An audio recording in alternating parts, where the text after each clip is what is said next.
Welcome back again to my YouTube channel. Nandito kami ngayon sa Spring and Fresh Roll. Yung kinainan namin nila Tita Regina nung namili kami. Nung namili kami mga chocolate. Kasi galing ako sa trabaho. Tapos sakto na, kasi gusto namin mag Jollibee sana. Eh kaso, ano na nga, 7 close na, hanggang 7 lang kasi ang Scarborough Town. Tapos sabi ko, ay sakto, bababaan din naman namin, nasa Warden kami. Eh di, doon na lang tayo kumain. Tapos sabi ko, kaya naman ang budget natin. Magkano ba to, bebe? Oh, 13.50 lang to? 13.50 lang guys. Ay, dalawang pork chop yun. Ang laki pa. Nung nakaraan, 13.25. Nung nakaraan kasi, naiulam pa ay sakto bukas first day ko na. May fried egg ba? Wala ba? Walang fried egg. Oh, 13.25. Ang mura lang pala, no? Minsan order ka dito. Isa lang order mo, ba? Ulam na natin. Pwede pala yun na yung pag may pata tayo. Bili ka dito. Ulam na natin isa.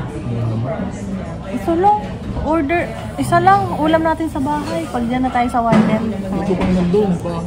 Pork chop. Pwede naman. Magpo-pork chop tayo luto. Ayun nga guys. Tapos ayun nga guys. Kahapon kasi pagkatapos ng work ko, nakapag-meet ako kay Ate Catherine. Bali siya yung parang anong tawag sa kanya, bebe? Brokerage na? Ah? Parang real estate. Oh, ayan na. Ang bango. Thank you. Ayan guys, ang laki oh. Laki. Itabi mo na yung isang pork chop. Iuuwi pa natin yan. Guys, kakain muna kami. Mamaya na lang ako makapag-chikan sa inyo pag nakauwi na kami ng bahay. May kwento ako sa inyo. Ayan. Basta. Yun nga, yung nilipatan natin. Tapos na kami guys. Nagja-jacket na kami para makalabas na. Uwi na tayo. Ito yung jacket ko. Hello guys, nandito na kami sa bahay ni Marvin. Si Marvin bumaba, naglo-laundry. Tapos ito yung nilondry namin ni Marvin kagabi. Ko siya, titiklopin ko siya. Tapos tutulungan din ako ni Marvin para mabilis. Dahil si Marvin pagod na guys.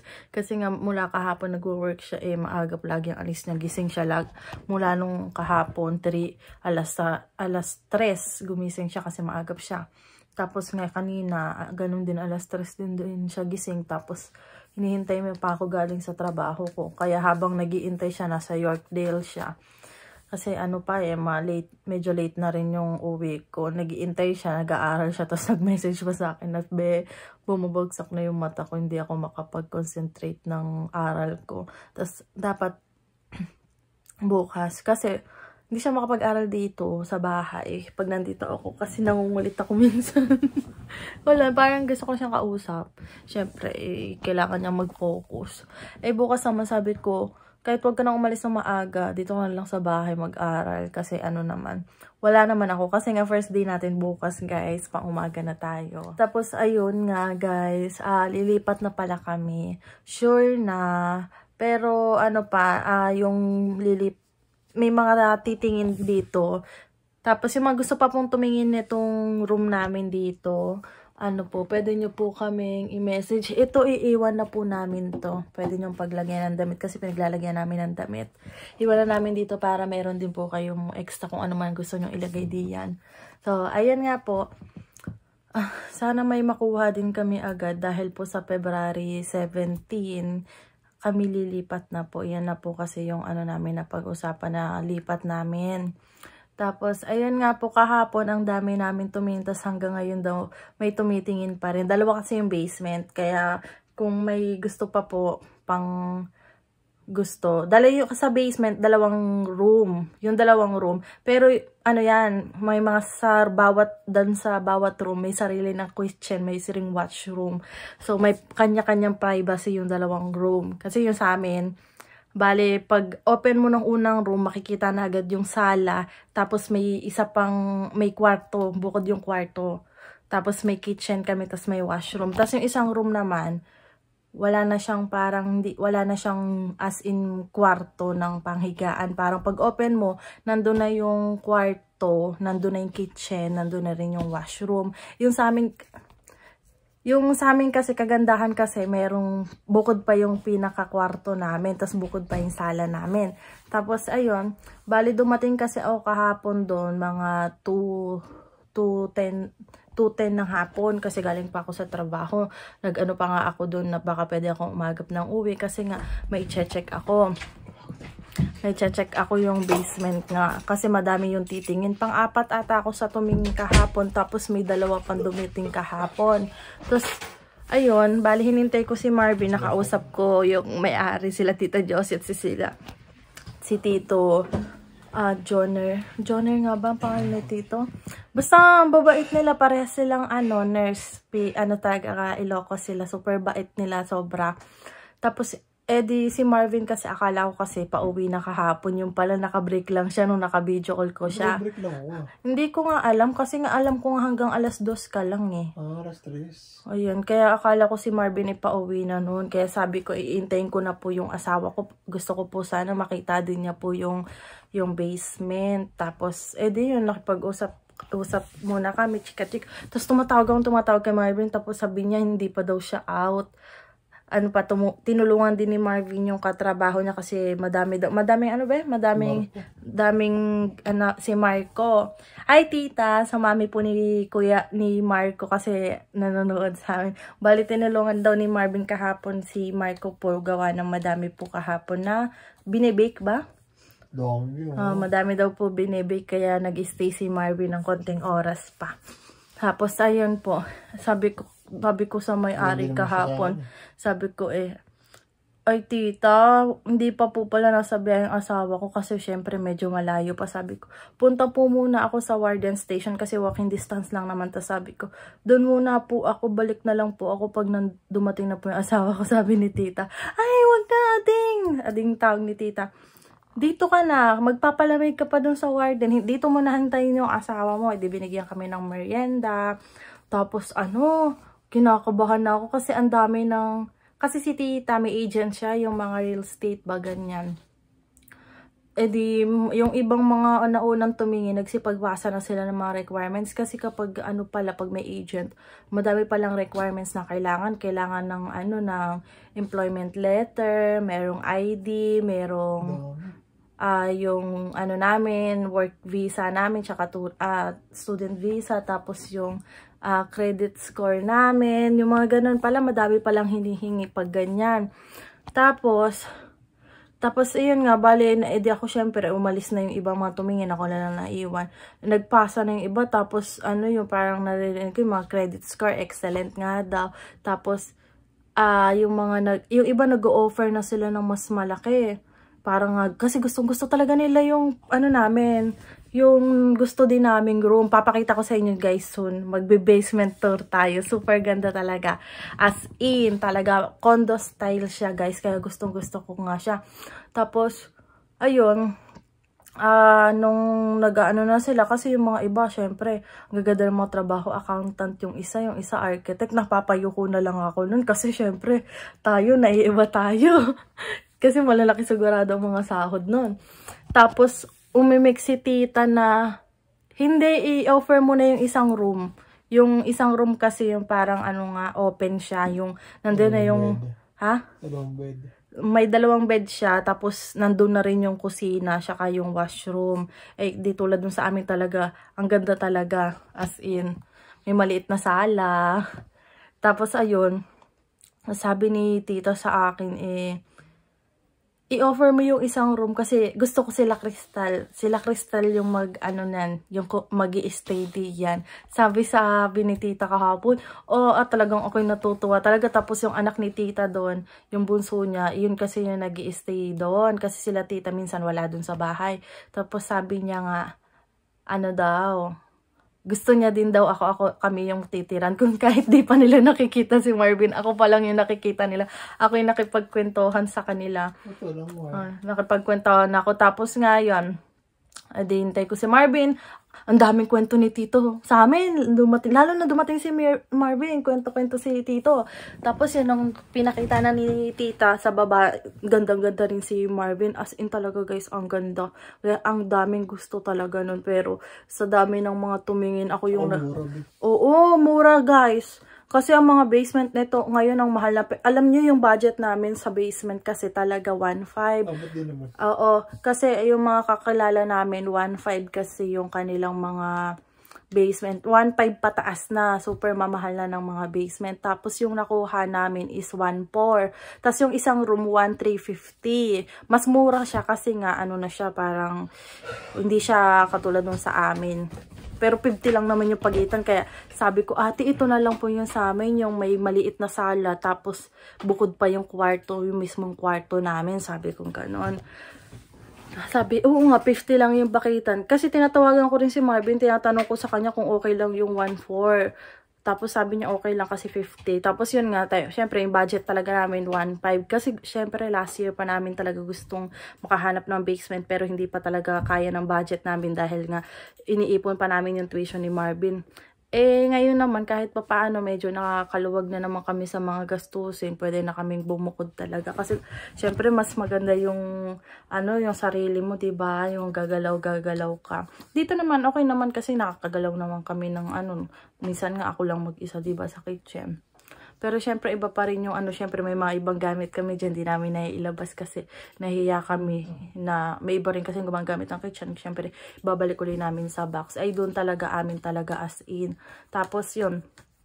Tapos bali may bibili na lang kami ng mga guys. Ano nga yan? Parang kawali. Kasi meron na kaming mga plates, baso, yung mga bigay-bigay sa amin. May una na naman dun di ba? Oo, may una na naman dun. Ang lang namin yung may rice cooker naman kami pang namin pang kanin. Kaya hindi namin kailangan. Ang kailangan lang namin yung panglutuan ng may mga sabaw, saka pang prito. Yun lang ang kailangan namin ni Marvin kasi may kutsara na naman kami. Wala lang kaming tinidor. Kutsara lang palang meron tayo, no. Sa Dalarama naman mura naman doon Doon na lang kami bibili ng iba naming need. Pero konti lang. Super konti lang naman kasi talaga yung yung kailangan naming bilhin kasi may mga ibang gamit na mga bigay sa amin, ibang bigay sa amin ng mga kakilala namin, tapos iba yung mga regalo. Si Tita Remy dami rin bigay. Tapos syempre may mga basurahan kami, may dalawa kaming basurahan dito galing kay Ate Mylene, galing kay Tita Remy, kaya magagamit naman namin. May mga Tupperware din kami galing kay Ate Mylene. Tapos yung nakuha namin parang lalagyan ng ulam kay Tita Regina. Kaya medyo okay naman. Wala naman kaming problema sa mga may tabo naman kami. Siyempre hindi mawawala yung tabo namin. Guys, ang ganda ng washroom. Kaya sabi ko Marvin, be, kahit ako nang maglinis nito, huwag ka nang maglinis nitong washroom. Ako nang bahala. Kasi hindi naman masyadong magdudumi doon kasi dalawa lang naman kami. Tapos super cute nung lababo. Tapos nandun na yung lutuan. Tapos may maliit na rep, guys. As in condos, siya, hotel style talaga. As in, ang ganda. Talagang matutuwa din kayo pag nakita nyo. Tapos yun nga, bali may sinendan ako ng ibang video nung konti lang kasi hindi ko na video yung pinaka washroom siya kayong kwarto, pero na video ko lang yung sala siya kayong kusina. Na-send ko sa iba namin kakilala na yun yung namin. Tapos ayun, kaya sabi ko ang cute talaga kasi siyempre may TV kami, nagpaalam ako kay tita if ever po. Sabi ko, tita, okay lang po ba na may kami, may TV? Walang problema, gusto nyo ihang nyo pa yung TV nyo dito, bibili lang kayo ng panghang. Super bait ni tita Tito. Kasi nahihiya ako magsabi na may TV kasi baka nga bawal. Siyempre, hindi, baka nga lang bawal. Siyempre nahihiya ako baka dagdag kuryente kasi may TV, ganyan. Kaya nahihiya ako, sabi ko. Hindi naman tayo masyadong nagti-TV. Pag nag-movie lang naman, wala namang kaming cat B Kaya kinak lang namin yan sa laptop para magamit yung TV. Doon kami nanonood. Para malaki lang yung screen. So, ilalagay namin yan sa sala. Tapos, sabi pa ni tita, edi syempre, nakaupo ako doon, sabi ni tita sa akin, may backyard silang, ganda ng backyard nila. Tapos, alaga daw yun ni tito pag summer. Ang gaganda ng mga bulaklak. Guys, nakita ko yung picture nung summer. Ang kukulay ng mga bulaklak kasi si tito kasi retired na. Si tita nagpa-part-time pa daw. Kaya si tito yun daw pinagkakaabahalan pag summer. Super dami daw halaman. Tapos sabi ni tita, yung backyard, kasi kaka-renovate lang nung bahay nila. Kaya may mga pa doon, hindi pa nauubos yung mga ibang pinag-anuhan yon. yung pinag-anon sa renovate, yung mga itatapon pa, mayroon pa sa backyard. Oh, madami pa, inuutay-utay niya daw ni Tito. Ayun daw, ay sa summer daw, before summer, may ilalagay daw sila doon mga upuan tsaka lamesa para nga daw tambayan. Kasi maganda daw tumambay doon. Tapos pwede din daw namin gamitin yung backyard. Ano daw yung mga kaibigan namin, pwede daw pumunta, ganyan-ganyan. Kasi wala naman masyadong gumagamit, pwede daw kami mag-barbecue, ganyan. Gusto naming makishare na lang daw dun sa gasol ng anak niya kasi bihira lang din naman syempre mag-barbecue. Kung gusto namin share na lang daw dun.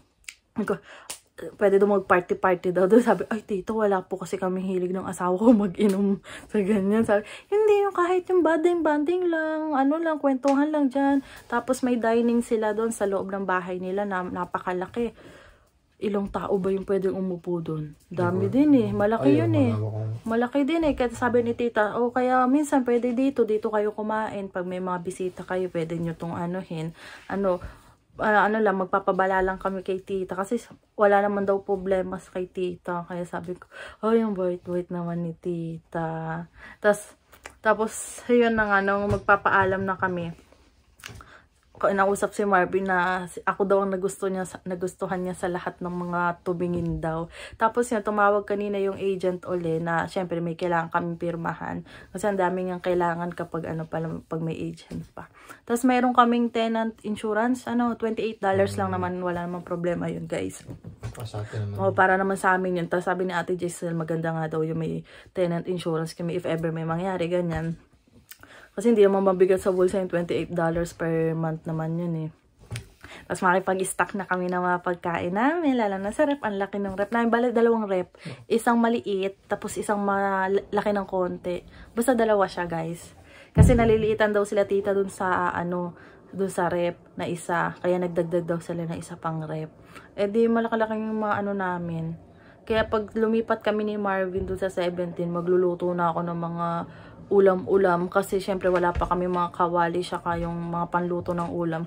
Kaya dapat mayroon kaming stock muna pagkain dun pag lumipat kami. Abang hindi pa kami nakakabili. Meron naman dun mayroon namang air fryer. Mag-iinasal tayo.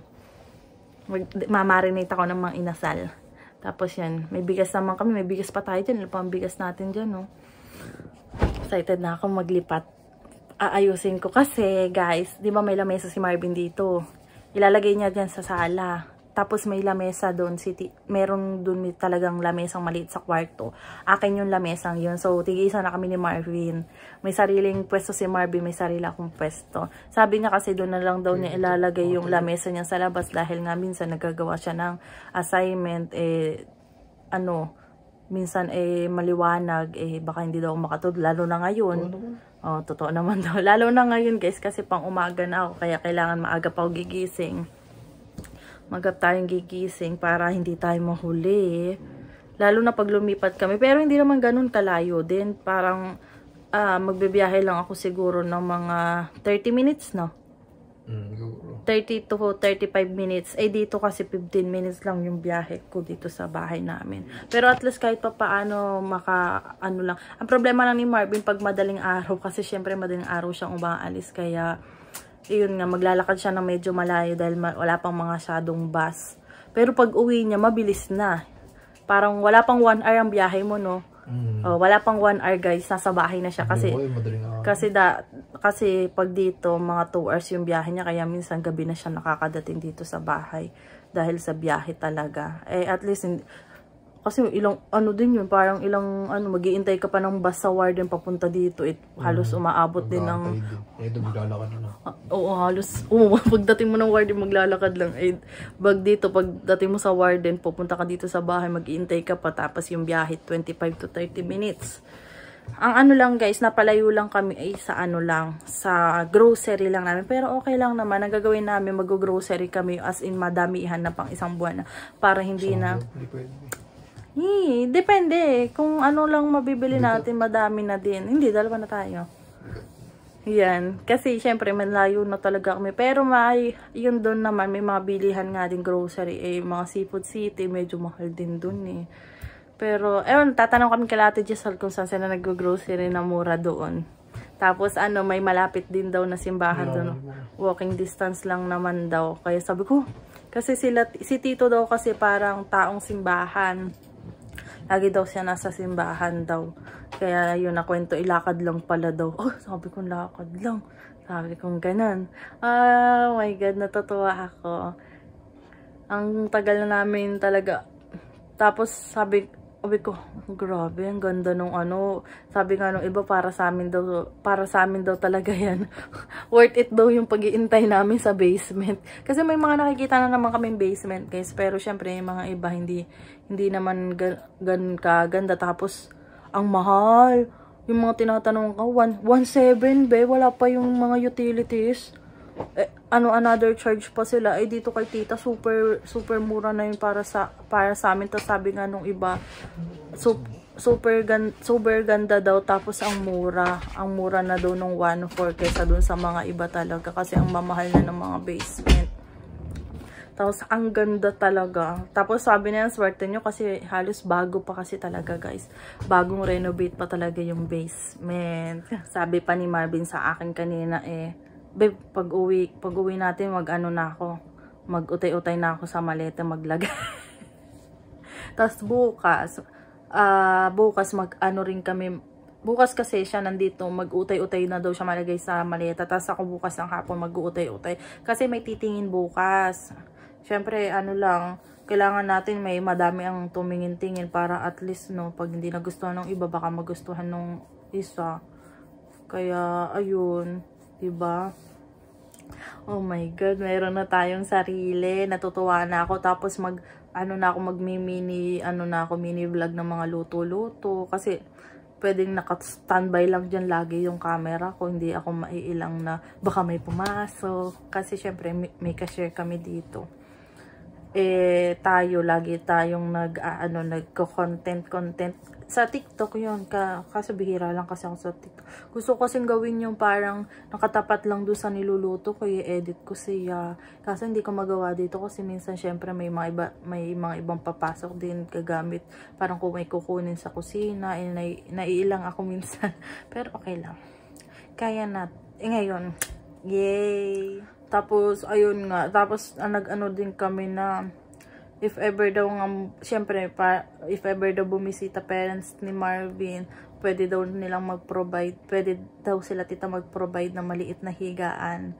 Tapos sabi namin, tita, okay lang kahit doon kami sa sopa, kami naman po hindi kahit kami magsiksikan ni Marvin sa sopa, tapos sila mama ay sa kwarto na lang, kami na lang doon sa sala.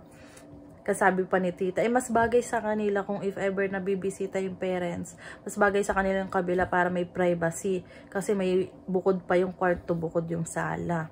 Diba? Kaya, yeah, para sa amin talaga daw iyon. Thank you talaga, tita. Tapos kanina may tumingin daw uli. Sila Lucy Torres daw. Tapos sabi ko, Bebe, sino Lucy Torres? Kilala daw ako. Tapos hindi ko kilala. Ay, search mga kausap ko si ate, yung agent. Tapos ayun. Tapos nung chinek namin, sabi ko, yung yung kaibigan ni Laika, yung asawa yung foreigner. Sabi kong ganyan. Tapos, syempre, nasa cellphone ko pa yung si ate. Yung asawi foreigner. Kasi tumingin sila, gusto rin nila yung room nyo. Tapos sabi si tita, sabi kay Crystal na naka-reserve yun. Gustong-gusto ka ni tita. Ang gusto nga ni tita, makahanap pa daw siya ng katulad mo. Gusto daw niya yung katulad mo yung titira dun sa kabila din daw, sabi ni tita. Sabi ko, kami ni ate, ikaw talaga yung nagustuhan ni tita, sabi sa akin. Tapos sabi ko,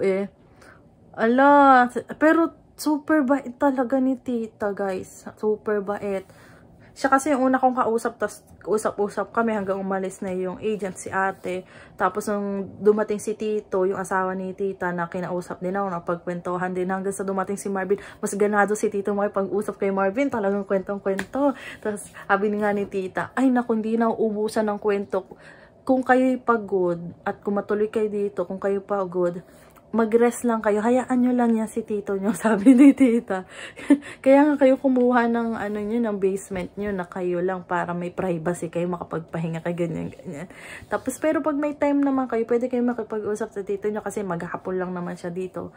Nandito lang siya. Sabi nga ni Marvin, baby, may makakausap na ako. Oo, para maging, ano ka, yung bunganga mo, umano din. Diyan ka minsan kay tito sa taas, sabi ko ganyan. Tapos, sabi ko, ma-invite na natin, bebe, yung mga tita, tito, ate at kuya natin diyan. Sabi ko, paminsan-minsan, ma-invite natin, magluluto ako.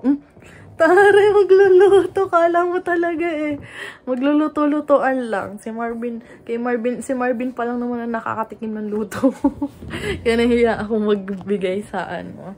So, guys, magpapaalam na ako. Shinare ko lang sa inyo yung ano, sobrang excited na lumipat. Natutuwa ako. Super ganda talaga as in.